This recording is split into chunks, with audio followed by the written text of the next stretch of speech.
Okay, so this is a point that I should probably repeat. It's worth repeating for emphasis and for delineating it out very clearly. Is that the thing that we're suffering from essentially is that people have infringed on the liberal order without a proper substantiation.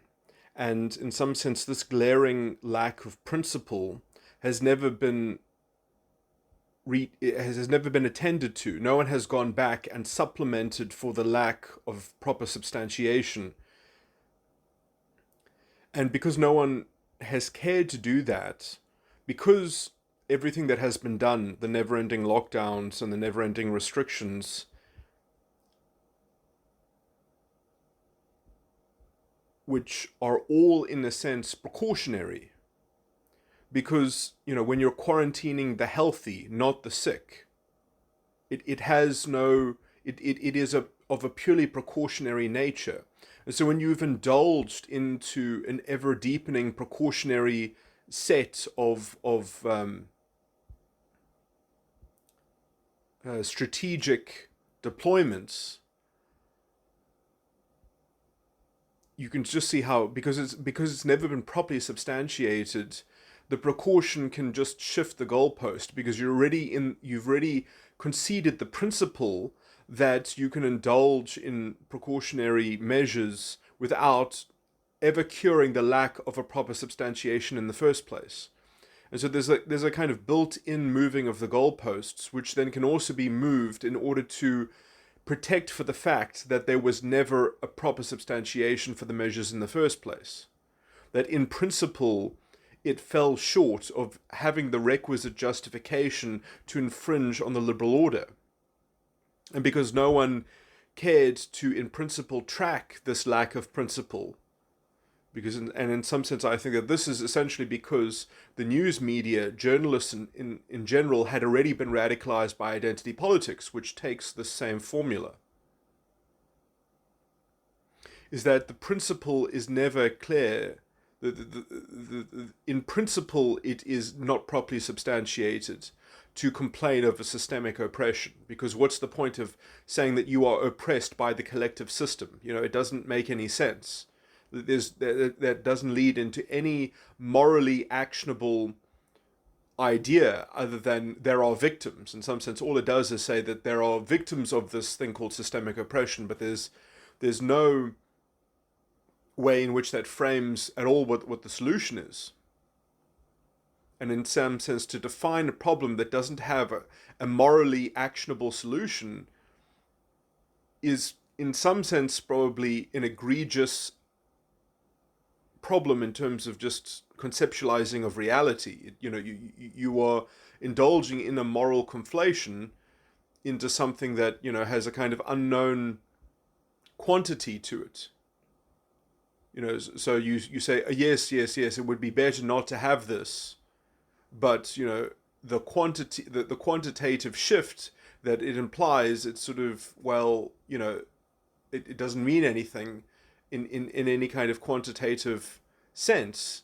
And if you, in principle, concede to a project that, in some sense, implies that something should be done but doesn't tell you how much should be done and what should be sacrificed for it, it becomes a kind of all or nothing kind of like precaution. You either take precaution or you don't take precaution.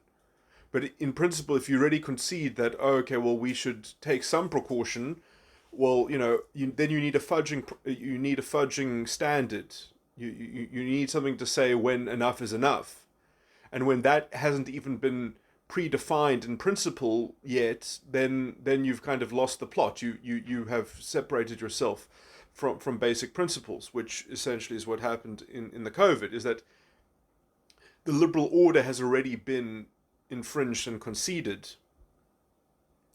No one is saying, no, this has not been properly substantiated. Argue this now from first principles, not from already that, okay, you've won the precautionary trophy, now you get to trade it in for whatever you want, and you can keep on trading it in for yet more things. And then we never get back to the proper principle of the matter, which in some sense we must say, well, we did a precaution on an unknown, something that was unknown, but now it's no longer merely unknowns in the formulae, in the technical analysis of these things. It's no longer, you can't call them unknowns anymore, because first of all, some of the things are known, and some of the things that are known are suggestive of different things, but that things could be known. A proper investigation could be done. We could try to restore us back to a sense of integrity, but no one has bothered to do that. And so what I'm saying is that it's not enough that things are unknown. They must, if they could be known, they must be taken as a negative. Somehow we must have a reasonable, common sense status quo.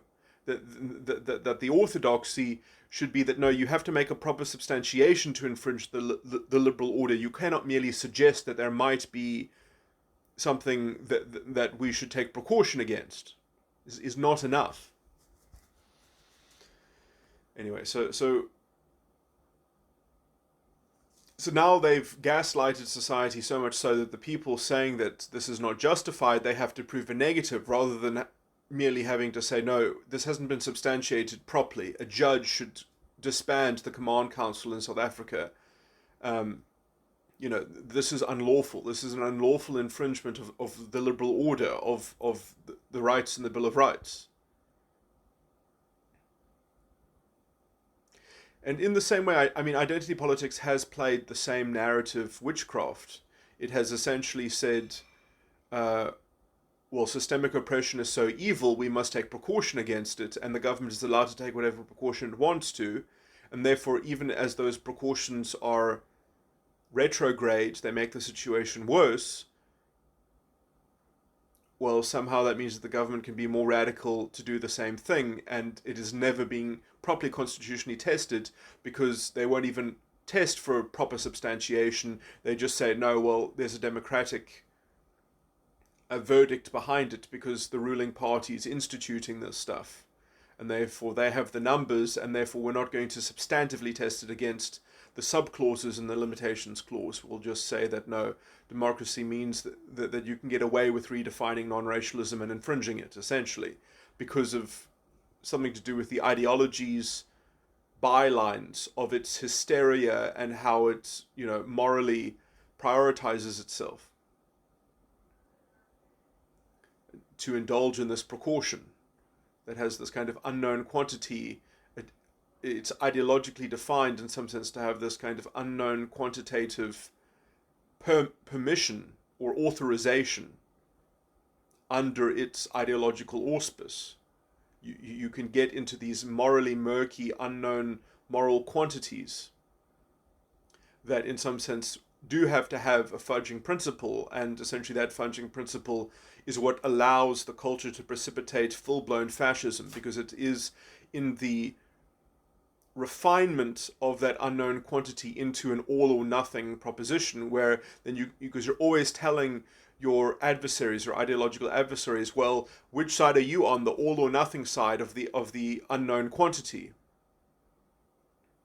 And essentially nothing doesn't work because it's so illiberally framed in the first place. It's so unprincipled in the first place that they can just say, well, you're on the nothing side, you're not on the all side, therefore you're not as good as a proper fascist politician that is actually selling paternalism and protection against systemic oppression. Even though systemic oppression as a moral framing is utterly, it is the quintessence of unprincipled, sort of that you can never do justice with a blindfold. You have to look one eye open, speaking through the blindfold, looking at the outcome that you want to and not being on the all or nothing side of the outcome.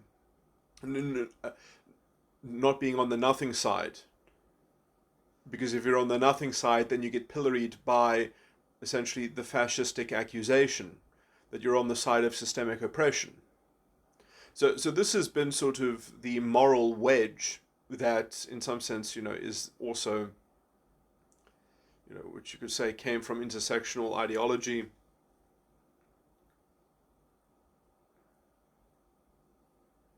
This kind of this moral false dilemma which then whips everybody up into accepting its narrative and accepting its framing, its moral framing, even though essentially the moral framing itself has not properly substantiated itself in a way that can actually justify the infringement of the liberal order.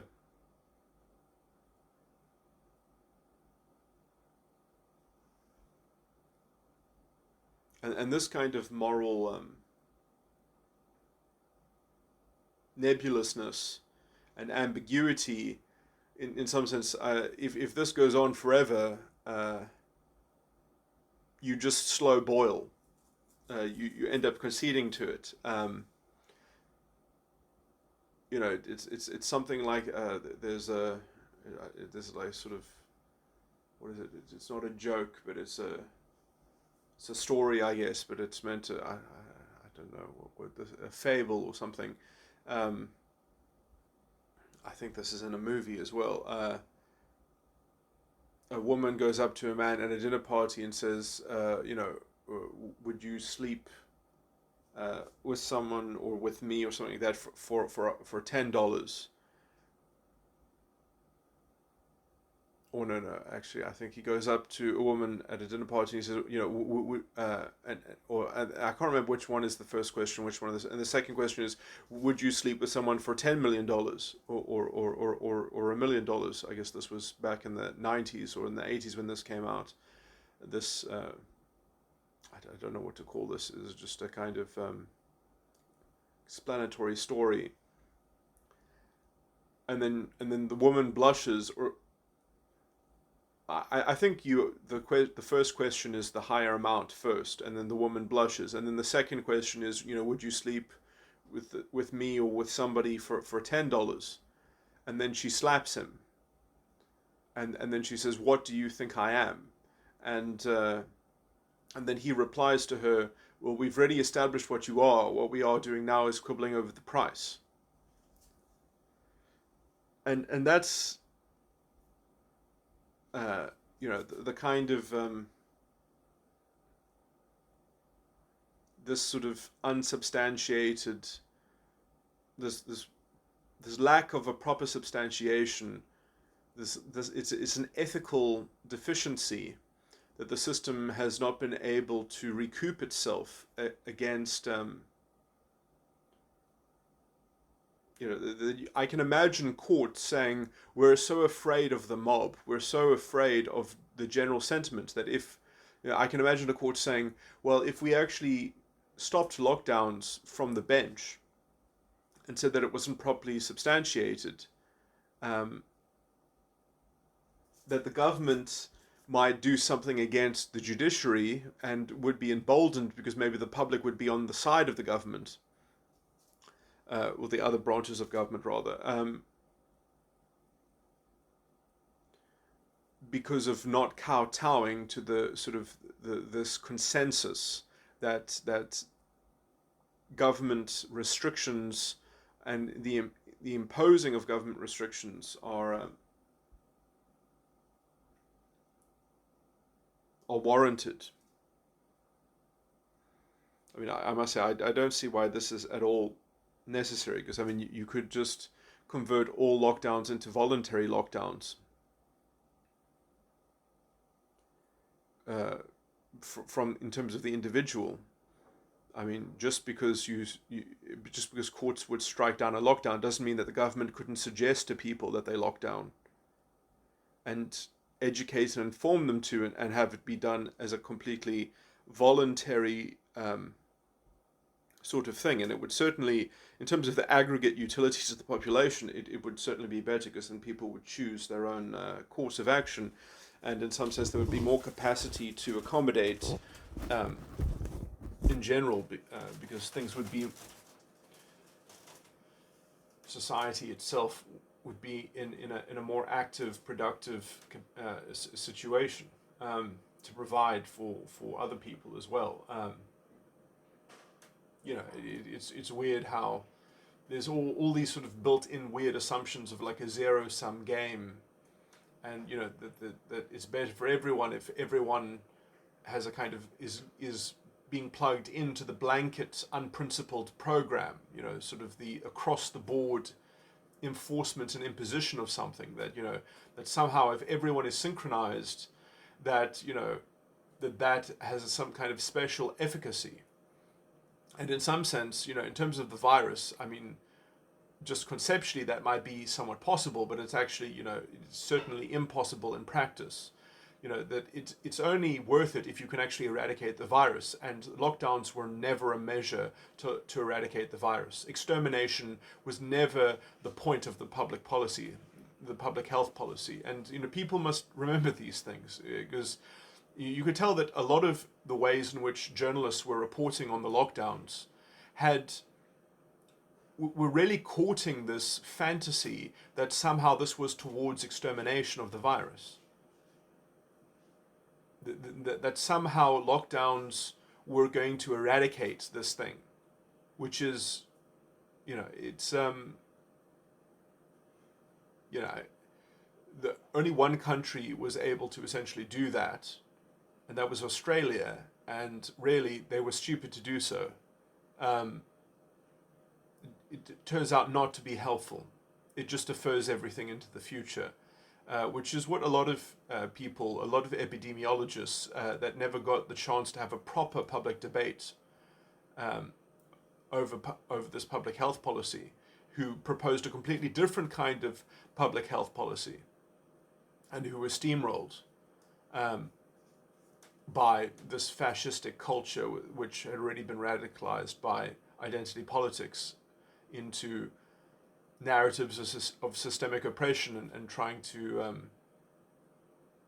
sort of justify a false expediency so that you can indulge in double standards, which then you can move the goalposts on, because you're essentially taking precautions for your ideological imperatives and sociological controls. Anyway.